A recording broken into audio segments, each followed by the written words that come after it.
వికారాబాద్ జిల్లా మర్పల్లి మండల కేంద్రంలో విషాదకర ఘటన చోటు చేసుకుంది. ఎల్సీ కార్పొరేషన్ దుగ్గర సముదాయంలోని ఖాన్ హోటల్ భవనం స్లాబ్ కూలిపోవడంతో నలుగురు శిథిలాల కింద చిక్కుకున్నారు. స్థానికులు వెంటనే స్పందించి బాధితులను బయటకు తీసి చికిత్స కోసం సంగారెడ్డి ఆసుపత్రికి తరలించారు. ఘటనపై Telangana assembly speaker Vikarabad MLA గడ్డం ప్రసాద్ కుమార్ ఆరా తీసి అధికారులను అప్రమత్తం చేశారు. అనంతరం ఆసుపత్రికి వెళ్లిన బాధితులను పరామర్శించిన స్పీకర్ మెరుగైన వైద్య సేవలు అందించాలి అని వైద్యులకు ఆదేశించారు. బాధిత కుటుంబాలకు అండగా ఉంటామని హామీ ఇచ్చారు. జరిగిన విషయంపై డీఎస్పీ పత్రికా విలేకరులకు వివరించారు.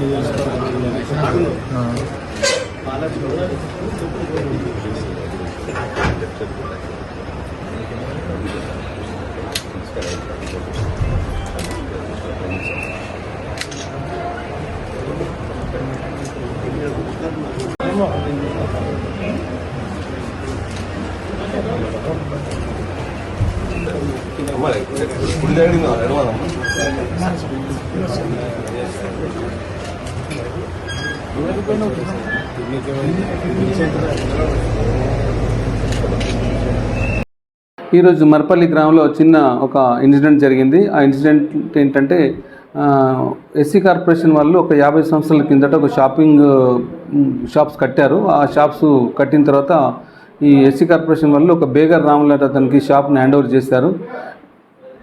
హ్యాండ్ ఓవర్ చేసిన తర్వాత బేగర్ రాములు చనిపోయాడు. తర్వాత వాళ్ళ కొడుకు చక్రపాణి ఆ హోటల్ ప్రెమిసెస్ని ఒక నజీర్ అనే అతనికి 6 months బ్యాక్ రెంట్కి ఇచ్చాడు. నజీరు దాంట్లో హెచ్కేఎన్ టిఫిన్ సెంటర్ నడిపిస్తున్నాడు.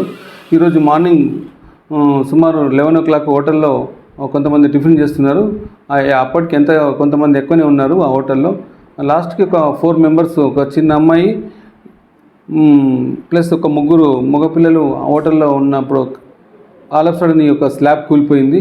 ఆ స్లాబ్ కూలిపోవడం వల్ల వాళ్ళ మట్టి కింద ఇరికిపోయినారు. మనకి ఇన్ఫర్మేషన్ రాగానే ఇమీడియట్ పక్కన ఉన్నటువంటి మన SI Rauf and Marpalli Mohanpet circle inspector Venkat గారు సంఘటన స్థలానికి చేరి పబ్లిక్ సాయంతో మొత్తం వాళ్ళు రెస్క్యూ చేశారు. రెస్క్యూ చేసి వాళ్ళని ఇంజూర్డ్ పర్సన్స్ని సంగారెడ్డి హాస్పిటల్ షిఫ్ట్ చేయడం జరిగింది. దాంట్లో చిన్న ఒక అమ్మాయి 12 సంవత్సరాల అమ్మాయి కూడా ఉంది.